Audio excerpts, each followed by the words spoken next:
Where you at? Where you at? We ready to play some basketball games now? You had that scrimmage. You can't talk about that, but you can talk about this one, right? Well, I guess I can. You can't talk about it now? You want me to? Yeah, tell us about it. We weren't very good. We need to play. I mean, it's time. We've kind of tired of fouling the same guys, being fouled by the same guys. You know, it's time to play somebody new. The Temple thing was really good for us. I think it worked out great. They really enjoyed it. It's kind of, we went about halfway for each school. wasn't that long a ride, and they're good. So it was good for us. What do you get?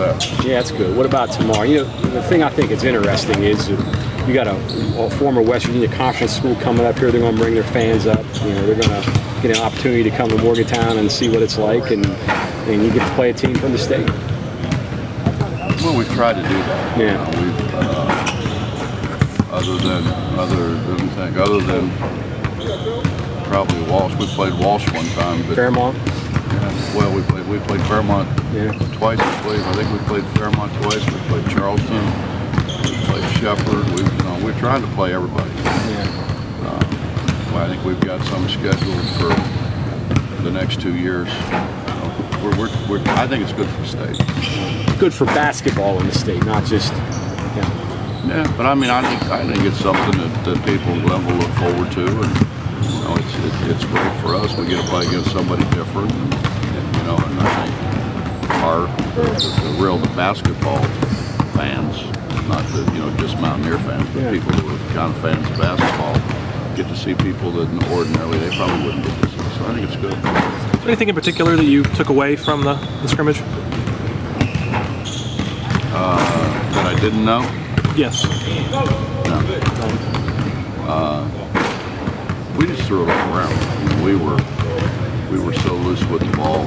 I think that's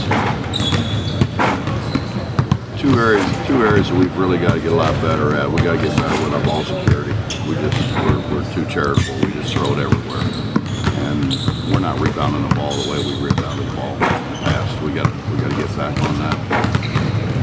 That's something you probably thought in the back of your mind, though, losing Wani, that was going to be something you're going to have to work on, ball security and those types of things. Yeah, I mean, we knew we were going to have to work on it, but I mean, the honest to God's truth is, Wani didn't play 4 or 5 games, so those guys got 4 or 5 games under their belt, which is invaluable, and 4 or 5 games against really quality people. So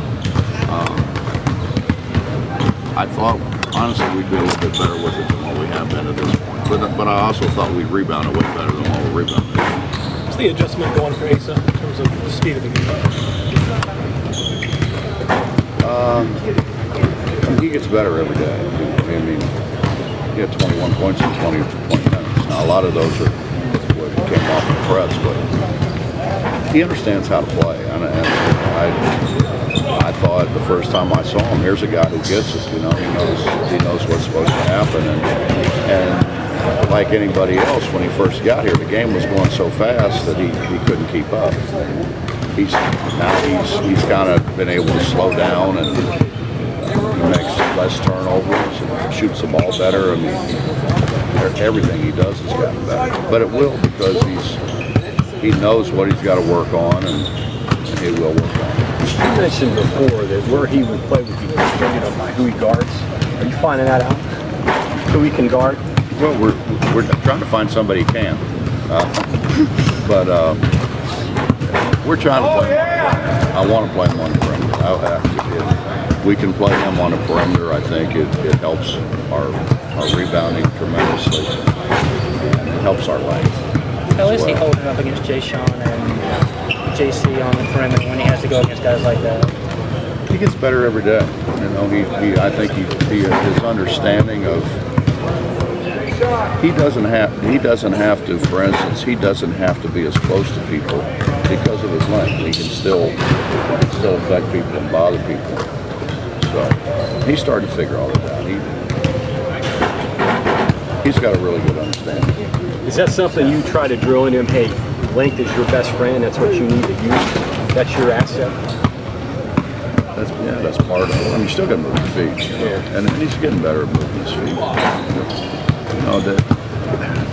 people sometimes say, you know, well, didn't they teach them to play defense in high school? Why would you teach the guy who's the player of the year in Ohio to foul out? You know, it doesn't make any sense. You don't want your best player.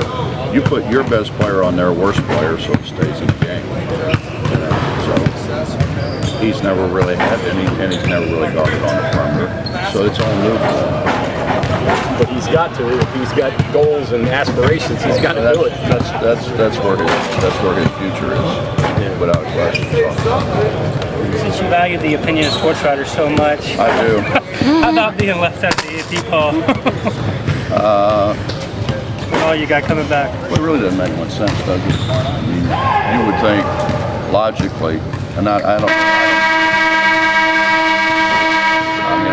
don't know where we are, in all honesty, but you would think logically when you only lose 2 guys and you win 25, and I mean, we're really, you know, a free throw away from tying for the league championship of the best league in America, that probably got to get a couple votes. How would you evaluate the point guard play scrimmage? Needs to get better. Really needs to get better. I think that's the one area we've got to continue to work on to get better. One thing about that poll, you can take care of that with your schedule pretty quickly. Yeah. 7 games with preseason top 10 people is, and then another 4 or something like that, or 6 or something like that with people that were ranked in a lot of preseason polls. So yeah, we can.